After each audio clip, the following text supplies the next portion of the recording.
Welcome back. She broke the record for most winningest coach, bringing in 1,000 wins to the Lady Vols during her time on the court. And of course, we're talking about legendary coach Pat Summitt. We have the greatest fans in women's basketball, and you're here tonight.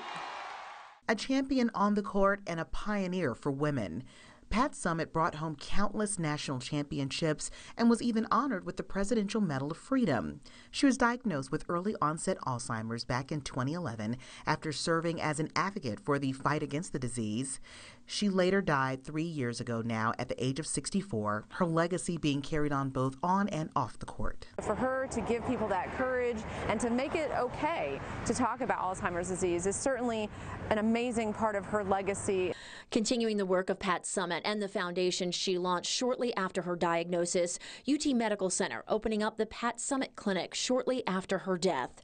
The clinic helping to expand treatment capabilities, research initiatives, and family support programs across East Tennessee. The woman now credited with hiring Pat Summitt, now back in the spotlight. Joan Cronin, the former Lady Vols athletic director, being inducted into the Women's Basketball Hall of Fame later this year. Anchor Lori Tucker now taking a look at her incredible career and how she's impacted the lives of so many. You know, you don't ever think about women's athletics at the University of Tennessee or the Lady Vols without thinking of this woman, Joan Cronin. Well, always thank an you. honor to see you. It's great to be here. We're Go adding, Lady Vols. Yes, absolutely. And speaking of that, you had glory days with the Lady Vols. When you were athletics director for nearly 30 years, there was that time, that moment in time when everything clicked and it was glorious. You know, you dream of making a difference, and I did. I wanted to make a difference in women's athletics, and what a wonderful journey. You know, obviously Pat Summitt helped a little bit along the way and was such a great role model for all of us. But what I want to say first is welcome to the Hall. We're at the Hall of Fame. We're at the Hall of Fame. And this is so exciting. And it's exciting because you're adding to your list of accolades. So congratulations to you. You're being inducted in June, coming up of this year. June 8th to be exact. June 8th, tickets are still available. Absolutely. So we need to go see this wonderful thing. Lori, this is the 20th year of the Hall of Fame. So many heroes, much history is here. So to be inducted into the Hall of Fame as a 12-year-old who dreamed of making a difference in women's athletics because they wouldn't let me play baseball. And so this is exciting. I love to make a difference. And truly, I can remember at 12 going to the baseball park and not being able to play. And I said, this is not fair. And so to have an opportunity at the University of Tennessee that said yes to women's athletics before it was cool, and to work with Pat Summitt for over 3 decades, I'm a lucky woman.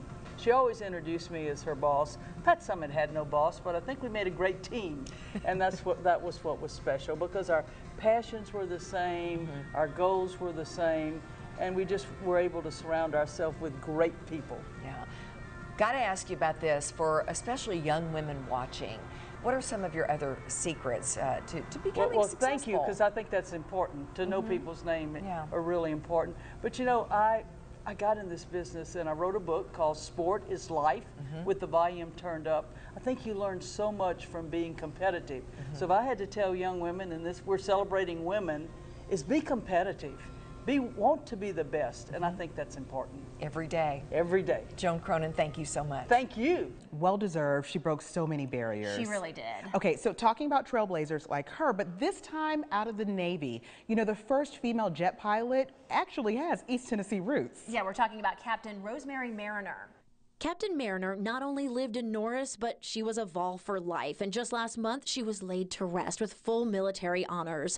The Navy paying tribute to Mariner's legacy in a way they have never before, conducting the first ever all-female flyover, a clear indication of the trail she blazed for the women who followed in her footsteps. I hope it's an encouragement to the youth that you really can do anything that you put your mind to, so long as you're dedicated and you work hard, regardless of your gender or your ethnicity. The doors are open. Captain Mariner died January 24th after battling ovarian cancer. She was among the first women to earn naval aviator wings and the first woman to fly a tactical fighter jet.